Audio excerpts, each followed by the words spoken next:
उठा उठा हो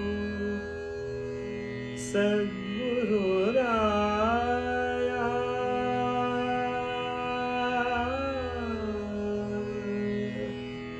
सरले तेरा दया,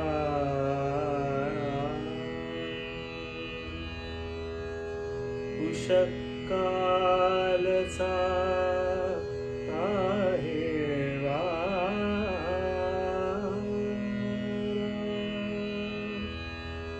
कुक्कुट ओरडती,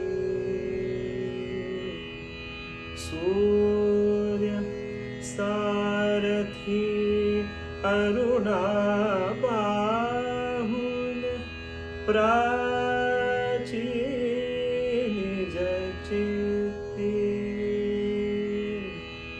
गेला होऊन अति आनंदित ते मी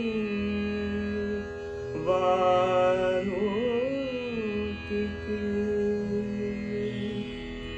उलुक पिंगळे झाले भयभीत पाहून अरुणाला, प्राची प्रांत तो सद्गुरु राया, लाली लाल झाला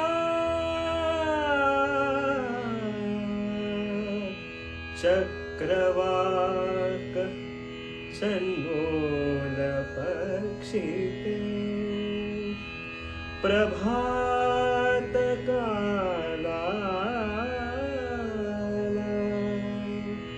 सूर्या बघण्या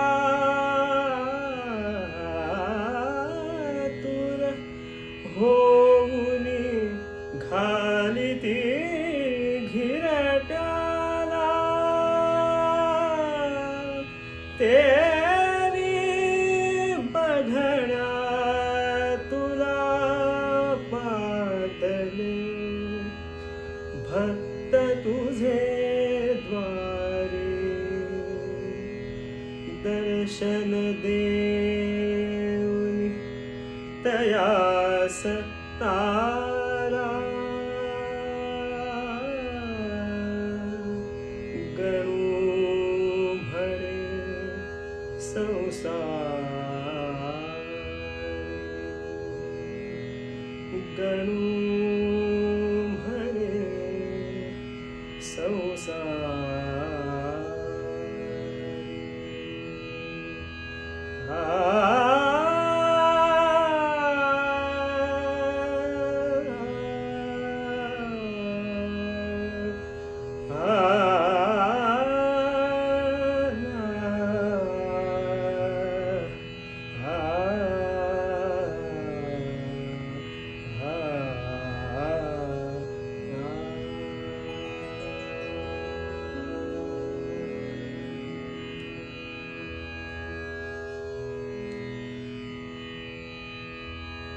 श्रोते हो, आत्ताच आपण महाराजांना आळवलेली जी भूपाळी आहे ती ऐकली. किती सुंदर वर्णन केलंय की नाही दासगणू महाराजांनी. आणि नुसतंच गजानन महाराजांच्याच बाबतीत कशाला, सगळ्या समर्थ सद्गुरूंसाठी ही रचलेली भूपाळी आहे, असलीच पाहिजे, कारण ते सगळीकडे लागू पडतं. चपखल वर्णन गुरुतत्वाचं केलेलं हे प्रातःकालीन कोड कौतुक आहे असं समजायला अजिबातच हरकत नाही. श्रोते हो, आज परम मंगल पावन असा दिवस आहे, तो म्हणजेच समर्थ सद्गुरू शेगाव निवासी श्री गजानन महाराजांचा आज प्रगट दिन आहे. मग माघ वद्य सप्तमीच्या दिवशी हा उदय पावला ज्ञान राशी, पदनता ते तारावया, असं दासगणू महाराजांनी म्हणून ठेवलंय. आणि त्या शेगाव सरोवरी फले गजानन कमल उदया आले, जे सौरभे वेधिले झाले या अखिल ब्रह्मांडे. जे तिथे गजानन रूपी कमळ उदयाला आलं, त्याचा सुगंध हा अनंत कोटी ब्रह्मांडापर्यंत पसरून राहिला आणि अजूनही तो सुगंध आपला सगळ्यांना पुरतोय. फक्त तो घ्यायची ताकद आपल्यामध्ये पाहिजे, म्हणजेच गजानन महाराज म्हणजे काय हे आपल्याला नक्की कळेल. मग माघ वद्य सप्तमीच्या दिवशी लौकिक अर्थाने महाराज शेगावामध्ये प्रगट झाले असं म्हणतात, कारण त्या दिवशी ते दिसले तिथे. पण प्रथम शेगावामध्ये यायच्या आधी महाराजांचा काही प्रवास घडलेला आहे. तो त्यातला पहिला टप्पा होता तो अक्कलकोट निवासी श्री स्वामी समर्थांच्या सहवासाचा पहिला टप्पा आहे. स्वामींनी क्षणात ओळखलं होतं की कोण विभूती आज आपल्यापाशी येणार आहे आणि कोणत्या विभूतीच्या कोड कौतुकामध्ये आपल्याला रंगून जायचंय किमान काही दिवस तरी. स्वामींनी त्या गजानन रूपी बालकाचं यथोचित कोड कौतुक करून त्याला जे गुह्य असं गूढ ज्ञान दिलं आणि त्यांना सांगितलं की ह्याच्यानंतर तुला तप करण्यासाठी कपिलधारा तीर्थावरती रघुनाथ दास महंतांच्याकडे जायचं आहे. परब्रह्म अवतरलंय, सगुण साकार रूपामध्ये अवतरलंय, तरी सुद्धा त्याला तप करायची आवश्यकता ही स्वामींनी सांगितलेली आहे. कशासाठी? तर जनांच्या उद्धारासाठी आणि त्यासाठी स्वतःला मडकं भाजून घेतल्यासारखं तयार करण्यासाठी. मग हे साजिर गोजिर चैतन्य आजानुबाहू शिळशिळीत सावळा वर्ण, नासाग्री दृष्टी मुद्रा शांत तपोबल अंगी झळकता असं ज्यांच्याबद्दल म्हटलं जातं, कसं होतं ते रूप? तर रूप पाहता लोचनी सुख झाले वो साजणी, तो हा विठ्ठल बरवा, तो हा माधव बरवा. बहुत सुकृतांची जोडी म्हणून विठ्ठले आवडी, विठ्ठले आवडी म्हणून विठ्ठले आवडी. सर्व सुखाचे आगरू बाप रखुमा देवी वरू. पांडुरंगाला उद्देशून हा रूपाचा अभंग रचलेला आहे. हरिपाठामध्ये तो अभंग आहे. रूपाचा अभंग का घ्यायचा असतो? तर पहिल्यांदा रूपाकडेच तर लक्ष जातं की नाही आपलं. मग अस्तिभाती प्रिया ठाई योगेश्वर निमग्न राही, त्या आनंदान वर्णवे काही, त्याची उपमा त्यालाच असे. आणि रूपाचा आणि नामाचा गलबला हा नेहमी मनुष्याच्या ठाई असल्या कारणाने त्याचं लक्ष पहिल्यांदा फक्त रूपाकडे जात. रूपाच्या नंतर मग चरित्र येतं, चरित्रानंतर मग महती येते आणि महती नंतर अनुभूती येते. अनुभूतीच्या नंतरचा जो प्रांत आहे तो असतो परब्रह्माच्या दरबारातला प्रांत. मग त्या दरबारामध्ये आपण कसे उभे राहतो, आपण त्यांच्याकडे काय मागतो, ह्याच भान ठेवल्याशिवाय संत कळणार तरी कसे? बरं, हे सगळे संत पुरुष ह्यांची मांदियाळी का बरं निर्माण होते? याचं कारणच मुळे असं आहे की जगतपिता जो ब्रह्मा म्हणतो आपण, ब्रह्मदेव ज्यांना म्हणतात, त्या ब्रह्मदेवानी ही सगळी सृष्टी निर्माण केली हे तर निर्विवाद सत्य आहे. मग चार वेद ज्याची चार मुख आहेत असा ब्रह्मांडांच्या रूपामधल्या कमळामध्ये बसलेला जो ब्रह्मदेव आहे, तर त्याच्याकडे जेव्हा ज्या ज्या वेळेला धरणी माता जाते, ती कशासाठी जाते? ती काय फक्त पित्याला भेटायला जाते का? नाही. ती पित्याला सतत त्रास द्यायला तर मुळीच जात नाही, पण ज्या ज्या वेळेला धरणीला असं वाटतं की बुडविला धर्म, अधर्म झाला फार, सोसवेना भार मज आता, हे गाऱ्हाण घेऊन जेव्हा धरणी माता ब्रह्मदेवाकडे म्हणजे आपल्या पित्याकडे जाते, त्यावेळेला तिची विनवणी हीच असते की सोसवेना भार मज आता, आता तुम्ही काहीतरी हस्तक्षेप करा. अति झाल्या आणि तिला कसला भार सोसवत नाही. तुम्ही तिच्यावरती जो भार देताय तो सोसवत नाही अशातला भाग नाही. बुडविला धर्म, त्याची तिला फार खंत वाटत असते. आणि अधर्म झाला फार अधर्माचं ते तिला वावडत आहे पहिल्यापासूनच. मग तो निसर्गाच्या बाबतीतला अधर्म असू दे किंवा अध्यात्माच्या बाबतीतला अधर्म असू दे, धरित्रीला त्या सगळ्याचा त्रास होतो. त्याचा भार सोसता येत नाही, सहन करता येत नाही. मग ती गाऱ्हाण घालणार कोणाकडे? तर तिच्या पित्याकडे, म्हणजेच ब्रह्मदेवाकडे. कारण तो सृष्टीकर्ता आहे आणि त्यांनी तिच्याच अंकावरती ही सगळी सृष्टी, जीवसृष्टी निर्माण केलेली असल्या कारणाने ती तिचं गाऱ्हाण त्या परमपित्याकडे घेऊन जाते. मग परमपिता कसा आहे हो? तो पिता आहे, तो दयाळू आहे, तो कठोर शासक पण आहे, तो अनुशासक पण आहे. पण तो त्याच वेळेला पिता असल्या कारणाने लेकीचं दुःख त्याला बरोबर कळतं.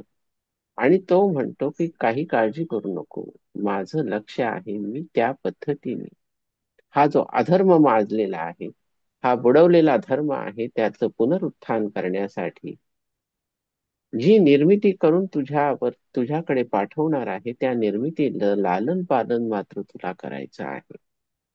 मग आपण जेव्हा महाविष्णूंचे दशावतारांचा विचार करतो, त्यातले प्रत्येक अवतार, पहिले काही अवतार होते ते मत्स्य कूर्म वराह या रूपातले होते. आणि जेव्हा मानवी अवतारामध्ये ते महाविष्णूंचा आविष्कार झाला, तो कशासाठी? तो अधर्म जो माजलेला आहे, तो अधर्माचा नाश करण्यासाठीच. मग बुडवलेला जो धर्म आहे, तो धर्माचं पुनरुत्थान करण्यासाठीच रामकृष्णांचे अवतार आहे. मग एवढं करूनही आपण असं म्हणतो की रामावतार संपला, कृष्णावतार संपला. मग आता ह्या पृथ्वीला तारणार कोण? त्राहिमाम दीनबंधू असं जेव्हा म्हटलं जातं, तेव्हा ह्याला तारणहार कुठला?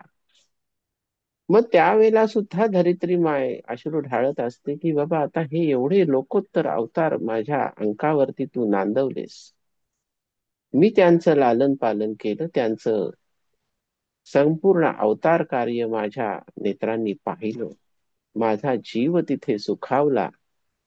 आणि मला याची खात्री पटली की शाश्वत शाश्वत म्हणतात ते हेच, आणि ते तुझ्यापासून प्रसृत झालंय, असं जेव्हा आपल्या पित्याला ती सांगत होती. पण त्याच्यानंतर तिच्या लक्षात आलं की अवतार कार्य तर संपून गेलंय, त्याच्या फक्त कथा उरलेल्या आहेत. त्या कथेमध्ये मनुष्य रंगून जातोय, पण त्या कथातनं बाहेर आल्यानंतर पुन्हा अधर्माची कास धरतोय. मग अधर्म म्हणजे फक्त आपल्या सनातन हिंदू, वैदिक हिंदू धर्मामध्ये केलेली अफरातफर किंवा त्याप्रती असलेला द्वेषभाव असं असतं का? अधर्म याचा अर्थ रोजच्या जगण्या बोलण्यातनं वागण्यातनं जे जे काही दृग्गोचर होतं, त्याच्यामध्ये धर्माला अनुसरून जर वर्तन नसेल तर त्याला अधर्मच म्हटलं पाहिजे. मग अधर्माची व्याख्या फार मोठी आहे आणि व्याख्या फार गहन आहे. म्हणजे विषय खोल आहे आणि अर्थ फार गहन आहे, असं ह्या बाबतीत म्हणता येईल. पण मग तो अधर्मच आहे ना. व्याख्या कितीही मोठी करता येत असेल, विषय कितीही मोठा होत असेल, तरी अधर्म हा अधर्मच असतो. त्याला धर्म कसा म्हणावा?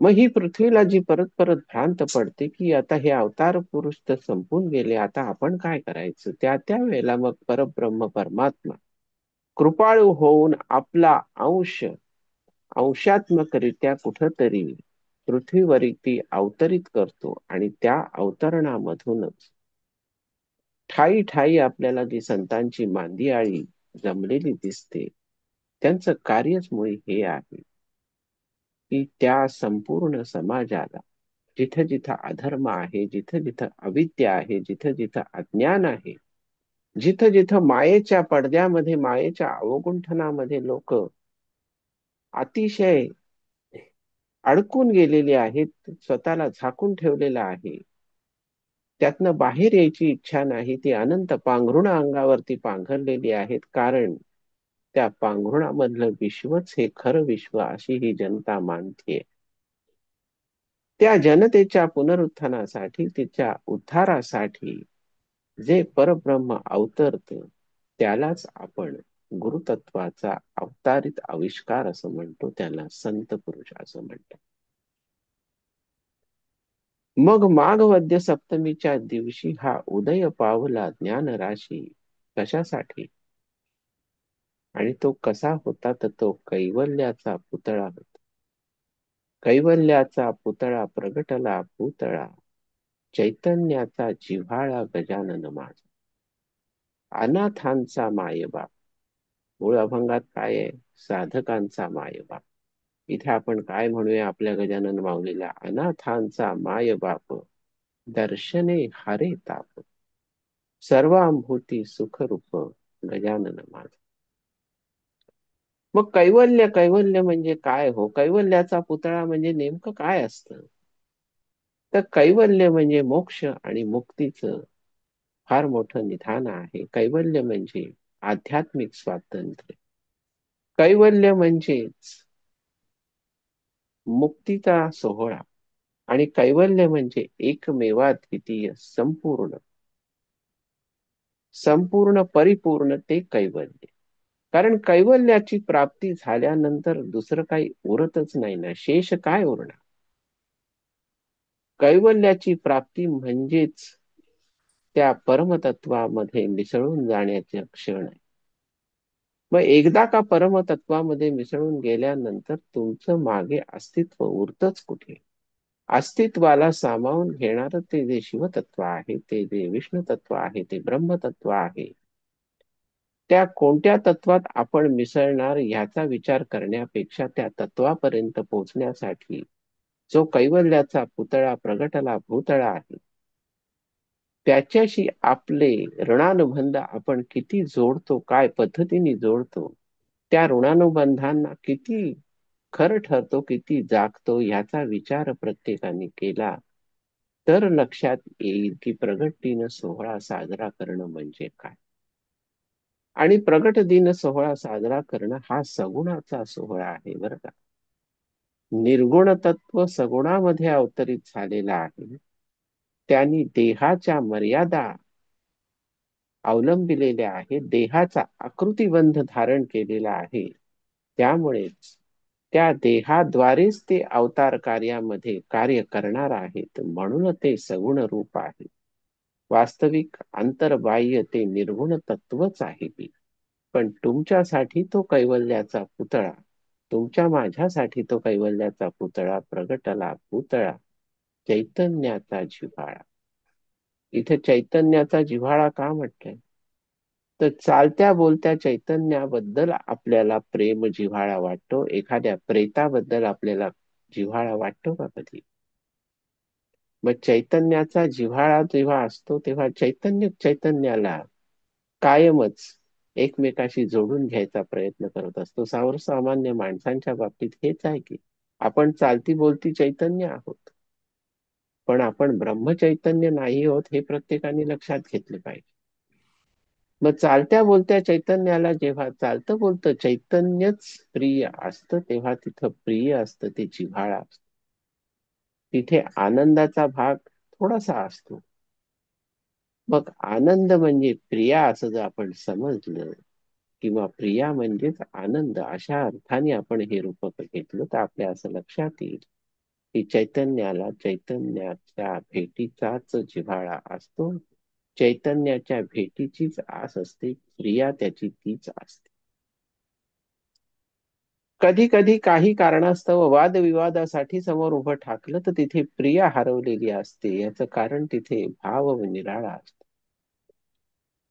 मग मनुष्याची संरचना ही बायोलॉजिकली विचार केला तर जीवशास्त्राप्रमाणे जी काही संरचना झालेली आहे, त्या संरचनेमध्ये त्या ब्रह्मांनी, परमपित्या ब्रह्मदेवांनी ज्या अनंत गोष्टी आणखीन बहाल करून ठेवलेल्या आहेत, त्याच्यामध्ये मन, विचार, बुद्धी, वाचा आणि विवेक या सगळ्या गोष्टींची पेरणी ब्रह्मदेवांनी आतमध्ये आपल्या केलेली आहे. तो ब्रह्मांडाचा स्वामी आहे आणि आपलं शरीर जो हा पिंड आहे, त्या पिंडामध्ये सुद्धा त्यांनी ते सगळं ब्रह्मांड बेमालूमपणे पेरून ठेवलेलं आहे. काय काय नाहीये त्या ब्रह्मांडामध्ये. आपण आता सध्या पाहतोय की सध्या महाशिवरात्रीपर्यंत प्रयागराजमध्ये महाकुंभाचं जे काही आयोजन आहे, तिथे जे काही गंगेच्या तीरावरती जे काही उसळलेलं आहे, कौतुक मांडलेलं आहे, मग तो त्रिवेणी संगम आहे की नाही प्रयागराज हा. मग त्या प्रयागराजातल्या त्रिवेणी संगमाचं रूपक आपल्या शरीरामध्ये सुद्धा त्या ब्रह्मानी परमपित्यानी अतिशय बेमालूमपणे चपखलपणे बसवलेलं आहे. ते म्हणजे इडा पिंगला आणि सुषुम्ना या तीन नाड्या म्हणजे तीन नद्यांचा संगम आपल्या शरीरामध्ये त्यांनी आधीच ठेवलेला. कुठल्या महाकुंभात स्नान करता? शरीरातला महाकुंभ जो आहे, हा जे सगळा घट आहे, हा शरीररूपी महाकुंभ, तो आंतरबाह्य स्वच्छ कसा ठेवणार? तिथे जर तुम्हाला त्या अंतरंगात स्नान करता आलं, तर त्या स्नानाचं पुण्य हे महाकुंभापेक्षा जास्ती असेल. आणि ते तसं असतंही. पण ते स्नान घडवण्याची किमया करणार जे परमतत्व असतं, त्यालाच तर आपण गुरुतत्व म्हणतो. मग गुरुतत्व शेगावामध्ये अवतरित झालंय कशासाठी? त्याला लहर आली म्हणून झालंय का अवतरित? का अवतरित झाले? अहो, तुमच्या आमच्यासाठी अवतरित झाले. तुमच्या आतल्या हा जो घट आहे, हा जो कुंभ आहे, त्या आतल्या कुंभामध्ये त्रिवेणी संगमावर तुम्हाला यथेच्छ सचैल स्नान करून घालण्यासाठी हा अवतार झालेला. हाच असं नाही. गुरुनाम गुरु दत्तगुरु ज्यांना म्हणतात, त्या दत्तगुरूंचा आविष्कार अवतार सुद्धा ह्याच कारणास्तव झालेला आहे. मग महाराजांच्या प्रती आपण असं म्हटलं जातं की महाराज स्वयमेव शंकर. मग महाराज जर स्वयमेव शंकर असतील, तर आपली लायकी नंदिकेश्वरा इतकी तरी आहे का, हा विचार करायला नको का? महाराज स्वयमेव शंकर तर आहेच, कारण ते त्या तत्वातनच निर्माण झालेले आहेत, त्या तत्वातलाच आविष्कार आहेत. फक्त लीला मात्रे धरिले मानव देहासी, ह्या न्यायाने महाराजांचा आपल्या समोर आविष्कार घडलेला आहे. म्हणून तो कैवल्याचा पुतळा प्रगटला भूतळा, चैतन्याचा जिव्हाळा, ज्ञानोबा माझा गजानन माझा. अनाथांचा मायबाप दर्शने हारे ताप, नुसत्या एका झलक, एक दर्शन मात्रे मन कामना पूर्ती, तसा प्रकार ह्या दर्शनाने होतोय. आपण शेगावला जातो, महाराजांच्या समाधी समोर उभं राहतो, किती एक क्षण, एक क्षण पुरे असे प्रेमाचा आणि वर्षाव घडो अमृताचा, या पद्धतीने ते दर्शन सोहळा चालत असतो. कारण गर्दीचा एवढा महापूर असतो, प्रत्येकाला माऊलीला बघायची आस लागलेली असते. ती गजानन माऊली नखशिकांत नटून सजून आपल्यासाठी, आपल्या भक्तांसाठी तिष्ठत रोजच उभी असते. मग लौकिक अर्थाने देह धारण करून कुठल्या नगरीतनं आलेला हा संत, जो संत कोळीचा राजा आहे, आणि संत कोळीचा राजा आहे, पण त्याचा जो काज चालतं म्हणजे कामकाज जे चालतं, त्याची उपमा, त्याची तुलना कशाशी करायची? ते काय ऑफिसचं 10 ते 5 असलेलं कामकाज नाहीये. हे समस्त सृष्टीला स्वतःच्या अंकित करून केलेलं कामकाज आहे. म्हणून तो संत कोणीचा राजा. संतांचा जेव्हा अवतार होतो, त्याच वेळेला समस्त सृष्टी आणि पंचमहाभूत ही त्यांच्या समोर नतमस्तक असतात. अष्टसिद्धी दासीप्रमाणे त्यांच्या आगेमागे उभ्या असतात. त्यांचं वैभव काय अफाट आहे. मग कसं वैभव आहे त्यांचं? तर भव्य आकाश मंडपी, ग्रह ताऱ्यांची झुंबरे, तेवे चंद्रमाचा दीप, थोर वैभव आगळे. आणि मग या आकाश मंडपामध्ये काय होतं? रामा संगे जानकी, जिथे खेळे सारी पाठ, जीवसृष्टीच्या सोंगट्या पृथ्वीचा केला पट. मग ह्या पृथ्वीच्या पटावरती ज्या जीवसृष्टीच्या सोंगट्या निर्माण करून त्यांनाच वापरून जेव्हा शिवपार्वती असोत किंवा रामजानकी असोत, जो सारीपाट खेळतात, तो सारीपाट पाहण्याची क्षमता, त्या खेळाकडे अवलोकन करायची क्षमता ही फक्त संत पुरुषामध्ये असते. त्यांना माहिती असतं की आपले स्वामी आणि आपल्या स्वामींनी कोणता सारीपाटावरचा जो खेळ खेळतायत, त्याच्यामध्ये चाल कोणती, दान कोणतं, कुठली सोंगटी कुठल्या वेळेला बाद करायची, कुठली सोंगटी कुठल्या वेळेला जिवंत करायची, कुठली सोंगटी कुठल्या वेळेला कशा पद्धतीने चालवायची, हा जो निरंतर खेळ शिवपार्वतीचा किंवा रामजानकीचा चालू आहे, जीवसृष्टीच्या सोंगट्या पृथ्वीचा केला पट. मग ह्या पटावरती आपण प्यादी आहोत एवढं मात्र लक्षात ठेवलं पाहिजे. आपल्याला चालवणारा नियंता हा वेगळा आहे. आपल्याला असं वाटतं की मीच माझा स्वामी आहे, पण तू कुठलाच स्वामी तुझा नाहीयेस. तुझं अस्तित्व हे क्षणभंगूर आहे. कारण पटावरची सोंगटी केव्हा मारली जाईल हे तुलाच माहिती नाही, आणि तू सोंगटीच आहेस की पटावरची. मग हे वैभव ज्याचं आहे, तर तो वैभवामध्ये ते काय करत असतो की त्या भव्य आकाश मंडपामध्ये ही सगळी ग्रहताऱ्यांची झुंबरं लावून तो जी तयारी करतो, ती कोणासाठी? मग ही तयारी करणारे कोण असतात? तर हे आपले संत पुरुष असतात, जे आपल्यासाठी लौकिक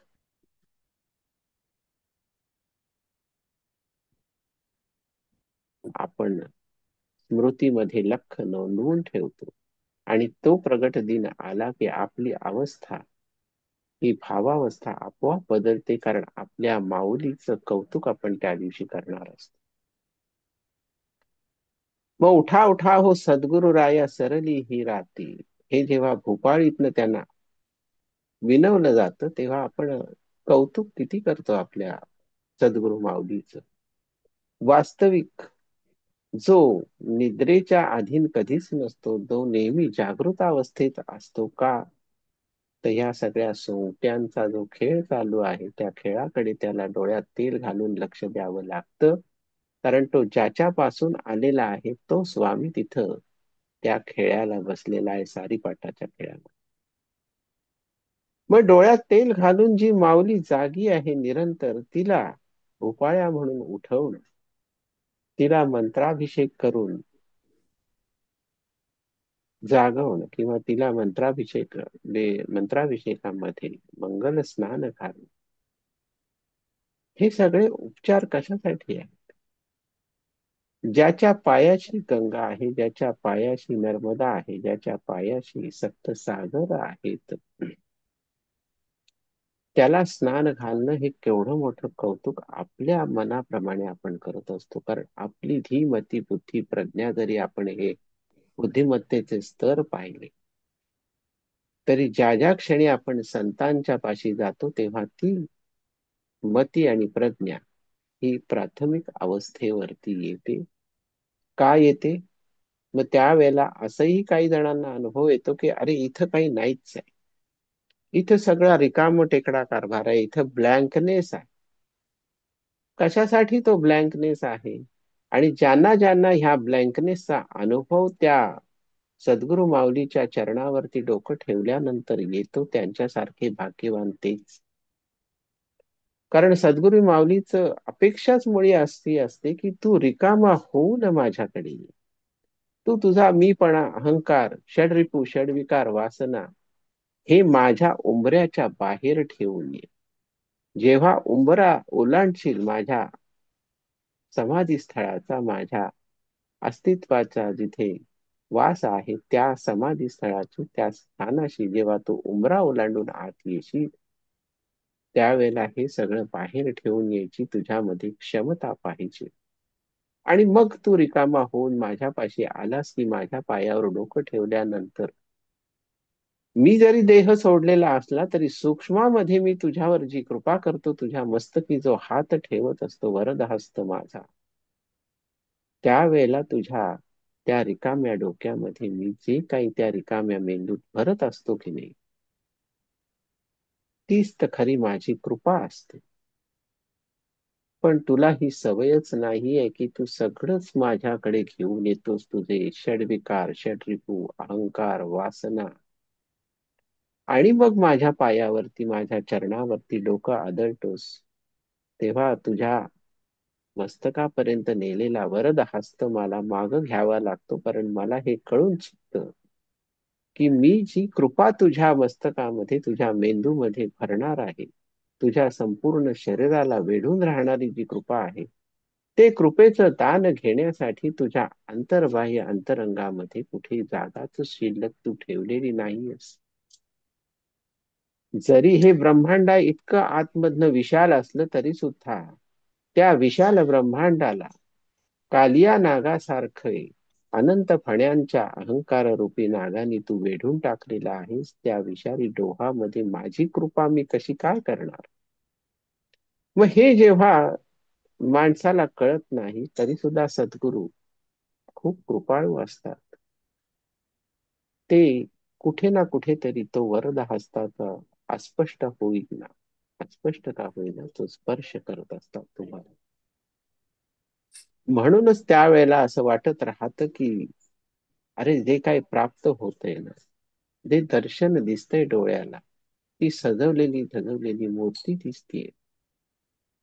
ते आसमंतामध्ये तिथल्या पसरलेले त्या गजानन सद्गुरूंचे आशीर्वाद रूपी सगळी जी वलय आहेत, त्याच्याबरोबर सुगंधाची वलय आहेत, केशर कस्तुरीची वलय आहेत, धूप दीपांचा आरासे रूपी मांडलेली आहे, फुलं आहेत, फळं आहेत, भरजरी वस्त्र आहेत, सोन्या चांदीचे अलंकार आहेत, आणि असं ते साजिर गोजिर चैतन्य आपल्या समोर आपल्याला दर्शन देण्यासाठी सज्ज आहे. म्हणून रूप पाहता लोचनी सुखे झाले व साजणी, तो हा विठ्ठल बरवा, तो हा माधव बरवा.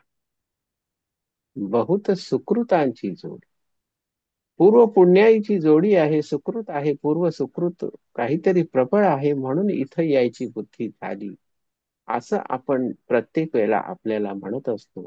अनेक माणसं एकमेकांशी ह्या पद्धतीने संवादही साधत असतात. अहो, पूर्व पुण्याई बरं जबरदस्त साधली पाहिजे, त्याशिवाय संतांचं दर्शन होत नाही. अनेक वेळेला बेत केले जातात, आज शेगावला जाऊ, उद्या जाऊ, पुढच्या महिन्यात जाऊ, त्याच्या पुढच्या महिन्यात जाऊ, आणि 5-5, 10-10 वर्ष माणसांचं शेगावला जाणं होत नाही. का? तर वेळ आलेली नसते. पण माणसं त्याला लेबल काय लावतात? अहो, आम्हाला अजून बोलवणंच आलेलं नाही. बोलावणं येईल कसं? तुझ्या आतमधला जो कालिया नाग आहे ना, त्याला ठेचण्यासाठी तुलाच कृष्ण बनून त्याच्या फण्यावरती नाचलं पाहिजे. तो अहंकाराचा नाग तुलाच ठेचला पाहिजे. ते षडविकार रूपी त्याचे जे संपूर्ण भाईबंद आहेत, षड रिपू रूपी त्याचे जे भाईबंद आहेत, त्यांच्याही फण्यावर तुला थैथै नाचलं पाहिजे. तू त्यांचा स्वामी ज्या वेळेला होशील, त्यावेळेला संतांचं बोलवणं तुला आपोआप येईल. जोपर्यंत ते तुझे स्वामी असतील, अहंकार आणि विकार आणि वासना, तोपर्यंत सद्गुरू तुम्हाला बोलवतच नाहीत. मावळू दे जरा, थोडासा निवळू दे हे सगळं पाणी, हे आतलं जलतत्व, हे पृथ्वी तत्व, हे वायू तत्व, हे आकाश तत्व, हे अग्नितत्व, थोड्या फार प्रमाणात का होईना निवळू दे आतलं. मग तू माझ्याकडे ये, मग माझ्या कृपेचा वरद हस्त तुझ्यावरती मला ठेवू दे, असं संतांची भूमिका असते, आणि त्याच्यामध्ये गैर काहीच नाही. माऊली असली तरी सुद्धा आपण गजानन माऊली म्हणतो की नाही, त्यांना ज्ञानेश्वर माऊलींना ज्ञानेश्वर माऊली म्हणतो, गजाननांना गजानन माऊली म्हणतो. व माऊली सुद्धा कितीही दयाळू, प्रेमळ, अंतःकरणाने अतिशय मृदू असली तरी सुद्धा लेकराला भूक लागल्याशिवाय माऊली त्याला जेव घालत नाही, दूधही पाजत नाही. मग आपण जर तिची लेकरं असो गजानन माऊलीची, तर त्या माऊलीला आपल्याकडनं काय अपेक्षित आहे, ह्याचा जर आपण विचार केला तर आपल्या असं लक्षात येईल की त्या माऊलीला अपेक्षित असलेलं आपलं कृष्ण स्वरूप आपण कधी प्रगटच करत नाही. त्यामुळे आपल्या अंतरंगातला कालिया कधी मरत नाही. तो मरण सोडून द्या, पण तो गलित गात्र करण्याची तरी क्षमता तुमच्याकडे आहे की नाही? कदाचित असं म्हणू शकतो आपण की अहंकार वगैरे सगळे हे जे विकार आणि वासना आणि षडरिपू आहे, ते कदाचित तुमचा देह पडल्यानंतर त्या देहाच्या बरोबरच त्या सरणावरती जातील. पण तिथपर्यंत ते सार्वभौम सम्राटासारखे वागत राहिले तर सद्गुरूंची प्राप्ती व्हायची कशी? मग शेगावला नुसतंच अगदी अट्टाहासाने गेलं तरी पदरी काय पडणार आहे? काहीच नाही. भिरी भिरी नजर फक्त आजूबाजूला काय आहे हे बघण्याकडेच लागेल. आतमध्ये त्या गाभाऱ्यामध्ये जे काही प्रगट केलेलं आहे, प्रगट झालेलं आहे, तिथं नजर स्थिर होणारच नाही. यांत्रिकपणे गर्दीच्या रेट्याबरोबर त्यांच्या समोरून पुढे जा. लक्ष तिथे असलेल्या सिक्युरिटी गार्डकडे असेल, दानपेटीकडे असेल, तिथे उभ्या असलेल्या पुजाऱ्यांकडे असेल, मूळ मूर्तीकडे पाहायची इच्छाच होणार नाही. अशाही पद्धतींची काहींची दर्शनं चालतात. आणि मग म्हणतात की आम्हाला मनासारखं दर्शन झालं नाही. तुमचं लक्ष कुठे होतं? चित्त कुठे होतं? म्हणूनच क्षण एक मात्र पुरे प्रेमाचा वर्षाव होई अमृताचा. ते अमृत तुम्हाला मिळतच नाही. एक लक्षात घ्या, अजन्मा जन्माला येतो आणि अवतार कार्यामध्ये रममाण होतो. मग ज्याला जन्म नाही, ज्याला मृत्यू नाही, ते अविनाशी तत्व आहे. त्या तत्वाला जन्म झाला आणि त्यांनी समाधी घेतली. या लौकिकामध्ये तरी बांधून ठेवण्यात काय अर्थ आहे? जो कुठूनही आला नाही, जो कुठूनही गेला नाही, पण त्याला पाळण्यात घालून त्याच जन्माचा सोहळा साजरा करायचा. मग तो कृष्ण जन्माचा असेल, राम जन्माचा असेल, दत्त जन्माचा असेल, बाळा जो जो रे म्हणून पाळण्यामध्ये घालून आपण ते प्रतिकात्मक कोड कौतुक करतो की नाही, तिथे फक्त काय असतं? तिथे भावाची लेनदेन असते. म्हणून हे कोड कौतुक करावं असं वाटतं. आणि परब्रह्माने मनुष्याला सगुणोपासनेत का अडकवलेलं आहे? तर ते एवढ्याच साठी की निर्गुण तत्वाकडे तुझी लक्ष गेलं पाहिजे. सगुण संपल्यानंतरच निर्गुण कडे तुझं लक्ष लागेल.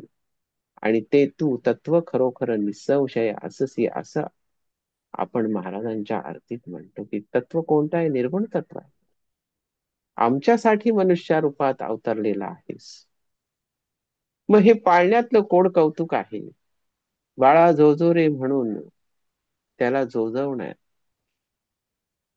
ते रुपड साजिर गोजिर जाग होऊ नये म्हणून शांतता बाळगणार, त्याला फुलांनी सुवासांनी आल्हादित करणार, उत्साहित करणार, नाना तऱ्हेचे नैवेद्य त्याला अर्पण करणार. कारण एकाच वेळेला ते जेव्हा पाळण्यात असतं त्याच वेळेला क्षणामध्ये ते मूळ स्वरूप धारण करतं. कारण त्याला काय अशक्य आहे? तुमच्यासाठी पाळण्यात रूप खरं आहे. तुमच्यासाठी जो आत्ता देह धारण केलेला आहे, तुमच्या देहाचं जे रूपांतरण झालेलं आहे, जे काही 40-50 वर्षाचं तुमचं आतापर्यंत आयुष्य घडलंय, त्या रूपांतरणाला एवढी वर्ष लागतात. पण इथं जेव्हा परब्रह्म परमचैतन्य जेव्हा बालरूपात अवतरित होतं, तेव्हा त्याला एका क्षणामध्ये ते प्रौढावस्थेमध्ये शिरणं काही कठीण नसतं. कारण तो कैवल्याचा पुतळा आहे. तो प्रगटलाय भूतळावरती. तो कुठेही कोणाच्याही पोटी जन्माला आलेला नाही. तो अयोनी संभव आहे. हे आपण गजानन माऊलीच्या संदर्भात म्हणतोय. रामतत्वानी मातेच्या पोटी जन्म घेतला, कृष्ण तत्वानी सुद्धा मातेच्या पोटी जन्म घेतला. ते अयोनी संभवा नव्हते, कारण ते पूर्णावतार होते, पूर्णाविष्कार होते. त्यातल्या त्यात श्रीकृष्ण परमात्म्याला पूर्णावतार म्हटलं जातं. राम प्रभूंना अर्धावतार म्हटलं जातं. याचं कारणच असं आहे. मग पूर्ण आणि अर्ध म्हणजे नेमकं काय हो? तर पूर्णावतार म्हणजे पूर्णाविष्कार असा आहे का? आणि अवतार म्हणजे अर्धाविष्कार असा आहे का? असं काही नसतं. ते जे चरित्र घडवतो की नाही अवतारी परमात्मा, त्या अवतारी परमात्म्याने जे जे काही त्या चरित्रामध्ये घडवलं असतं त्याच्यावरून ठरतं की हा पूर्णावतार आहे का, हा अर्धावतार आहे, मध्यावतार आहे का, अंशावतार आहे. मग ही समस्त संत मंडळी जेव्हा अंशावतारामध्ये प्रकट होतात, का होतात तर आपण ते पाहिलं की बुडविला धर्म अधर्म झाला फार, सोसवेना फार मजा आता ह्या सृष्टीच्या, ह्या पृथ्वीच्या रुदनापायी हे सगळे संत पुरुष आपल्यासाठी अवतरत होतात आणि त्यांच्या त्यांच्या परीने ते अधर्माचा नाश करण्याचं काम करत असतात. मग जो जन्मालाच आला नाही त्याची सगुण स्वरूपामध्ये कोड कौतुक करण्यामध्ये माणसाला जो आनंद मिळतो तोही एका अर्थाने प्रीती या सदरामध्ये मोडतो. पण शाश्वत शाश्वत शाश्वत आनंदाची जी व्याख्या केली जाते ती प्रीती वेगळी, आणि आपण सगुण उपासनेमध्ये त्या देवाला नटवताना, त्याचं कोड कौतुक करताना, त्याला जे जे काही उत्तम आहे, जे जे काही उत्तम आहे, उदात्त आहे, उन्नत आहे, ते ते अर्पण करण्यामागे आपला जो कल असतो त्याचा मागची भूमिका कशी असते की जे तू आमच्यासाठी निर्माण केलंस तेच कृतज्ञ भावनेने आम्ही तुमच्यासाठी ते परत अर्पण करतोय. मग रांधायची कला तेव्हा परमेश्वराने आपल्याला प्राप्त करून दिली. आपण काही ती विकसित केलेली नाहीये, त्यांनीच प्राप्त करून दिलेली ती कला आहे. त्या रांधपामधून जे काही सुग्रास षड्रस अन्नाने युक्त असं नैवेद्य ताट आपण भरतो, मग ते सोन्याचं असेल, चांदीचं असेल, किंवा साधी घेरेदार पत्रावळी असेल, किंवा केळीचं हिरवगार तेजस्वी पान असेल, त्या पानावरती तो साजिरा गोजिरा नेटका नैवेद्य वाढला जातो. आणि त्याच्यामध्ये इतकी दक्षता घेतली जाते की माझं परब्रह्म, माझं आराध्य त्यासाठी भोजनाला बसणार आहे, मग तिथे वेडावाकडा नैवेद्य दाखवून कसा चाल. आणि एकीकडे तर आपण म्हणतो देव भावाचा भुकेला आहे, देव अन्न खातो कुठे, तर तो फक्त वासाने ग्रहण करतो.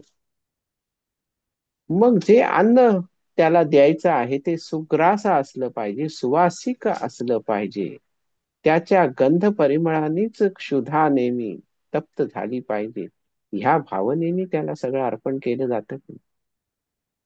मग धावाधाव होते ना माणसाची आदल्या दिवशी किंवा त्याच्या आदल्या दिवशी, जे जे उत्तम आहे ते जमवा मिळवा, कारण परवाच तर माझ्या गजानन माहुलीचा किंवा उद्याच माझ्या गजानन माऊलीचा प्रगट दिन आहे.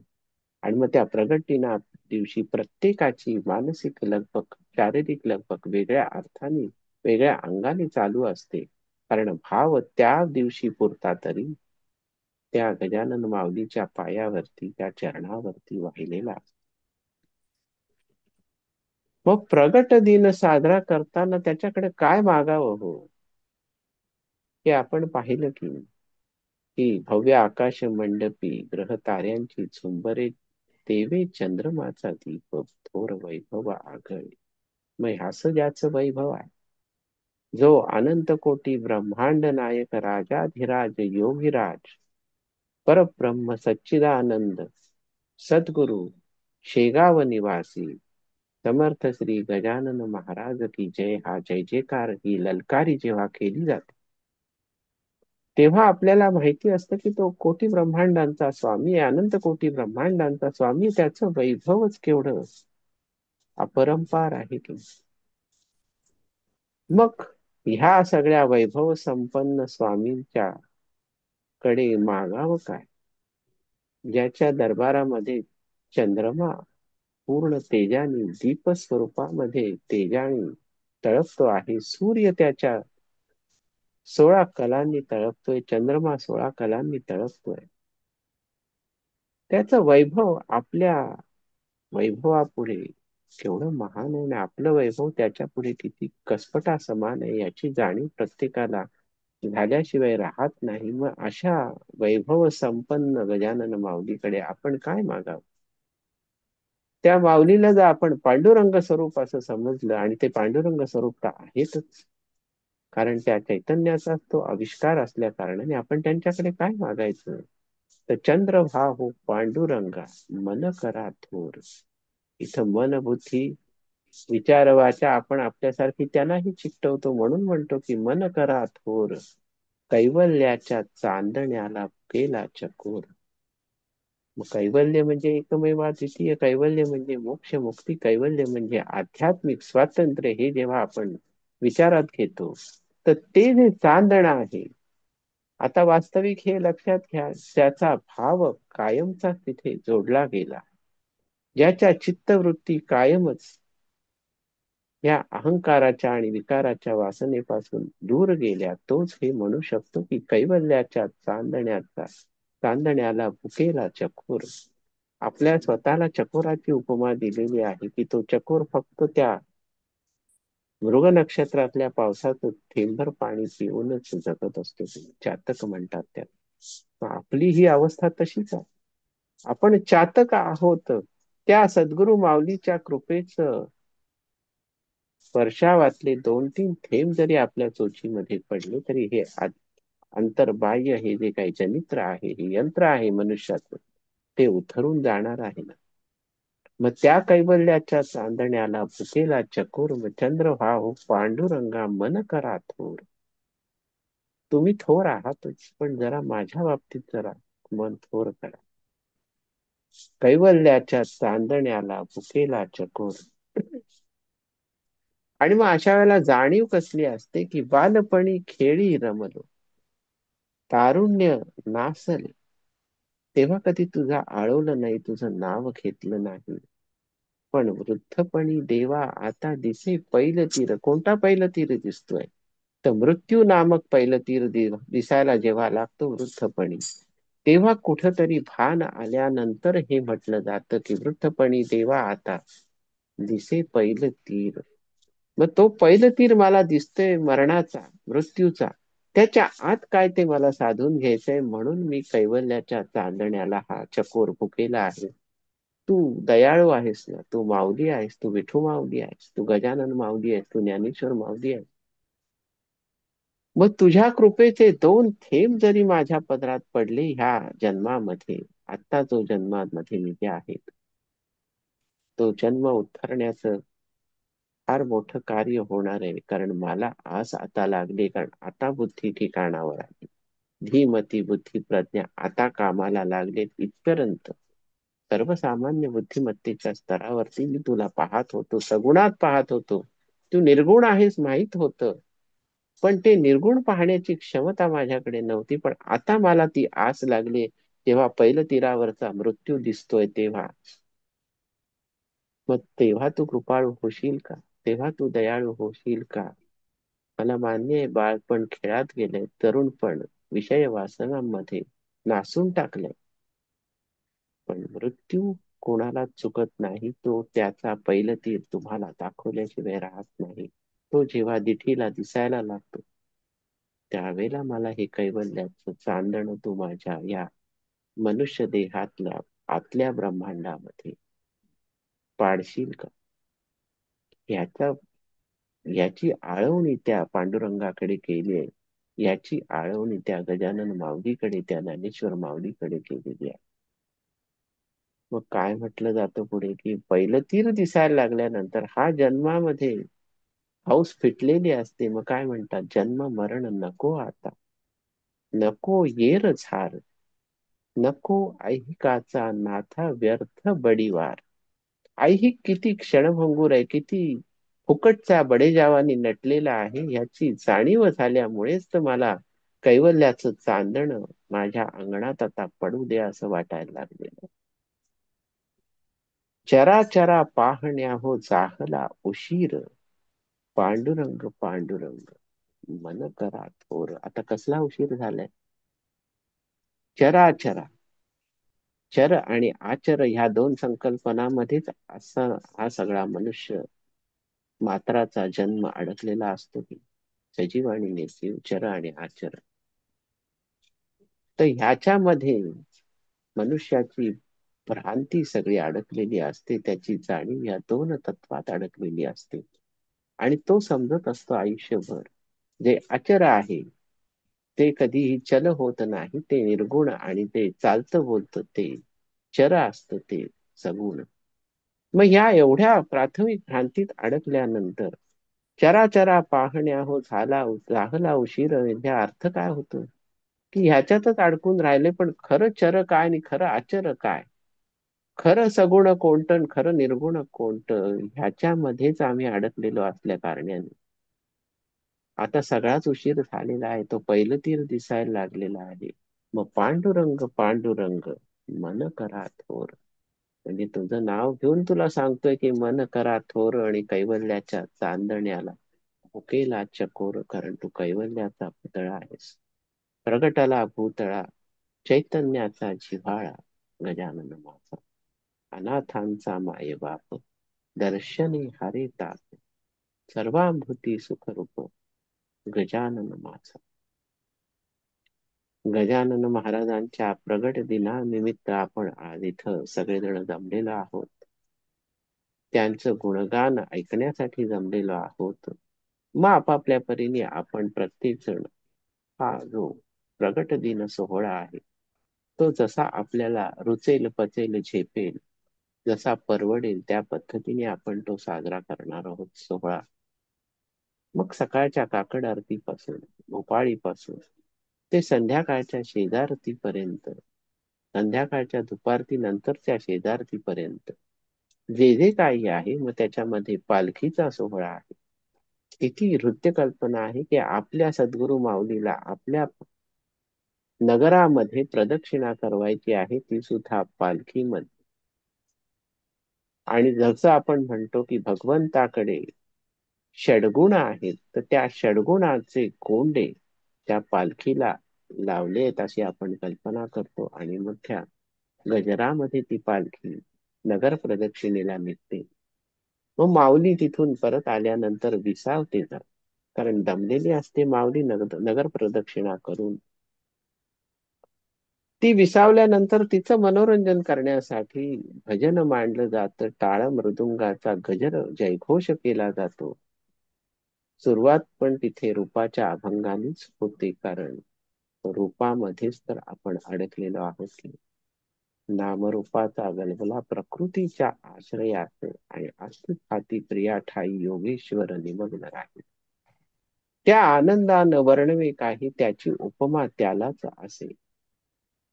मग तो अस्तिभाती प्रिया ठाई रंगलेला जो योगेश्वर आहे त्याची प्राप्ती आपल्याला ह्याच जन्मात व्हायला हवी असेल तर त्याला सतत विनवावं की चंद्र व्हावं पांडुरंगा मन करा थोर, कैवल्याच्या चांदण्याला केला चकोर.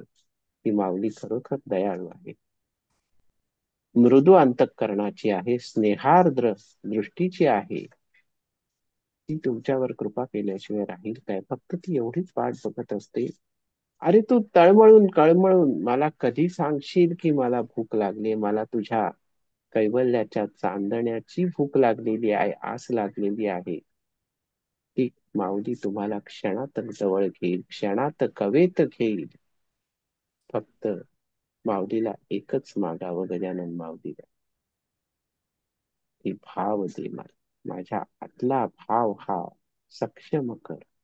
आणि तो निरंतर माझं मस्तक जसं तुझ्या पावलांवरती चरणावरती पादुकांवरती झुकलेलं असतं, त्या पद्धतीने तो भाव कायमचा तुझ्या पावलांवरती मला वाहू दे. मग ते चांदणं आपोआपच माझ्या आयुष्यामध्ये पडणार आहे आणि मला जो पहिलं तीरावरती न्यायचंय तुला, तिथे मृत्यू नसेल तर तिथे फक्त मृत्यू आणि जन्माची गेरझार संपलेली असेल. मी त्या शिवतत्वामध्ये तुझ्याच रूपामध्ये स्थित होईल.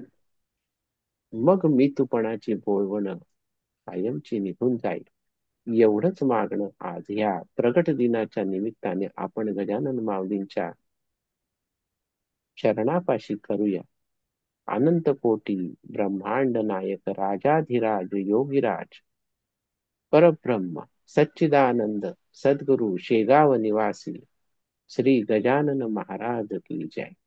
जय गजानन. जय गजानन. आता स्वामी सुखे निद्रा करावधूता, निद्रा करावधूता चिन्मय सुखधामा चिन्मय सुखधामा जाऊनी पहुडा एकांता जाऊनी पहुडा एकांता वैराग्याचा कुंचा घेऊनी चौक झाडीला स्वामी चौक झाडीला तयावरी सुप्रेमाचा शिडकावा दिधला पाय घड्या घातल्या सुंदर नवविधा भक्ती स्वामी नवविधा भक्ती ज्ञानाचा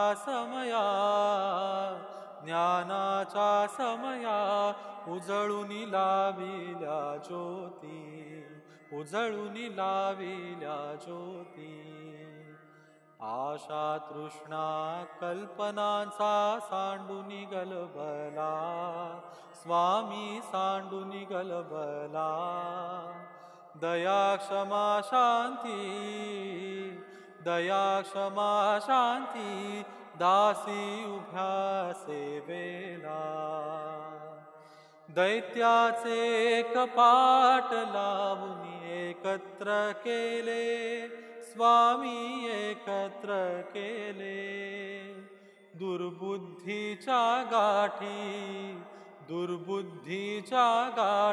सोडून पडदे सोडिले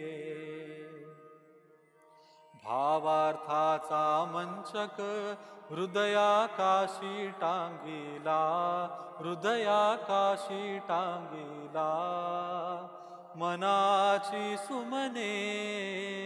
मनाची सुमने जोडून केली शेजेला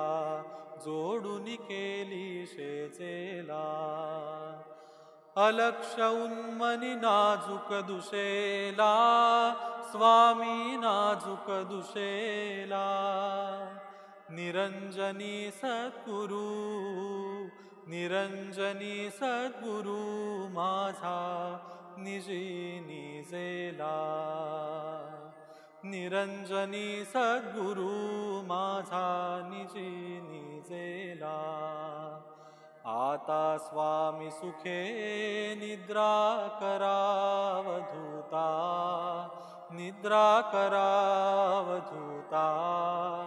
चिन्मय सुखधामा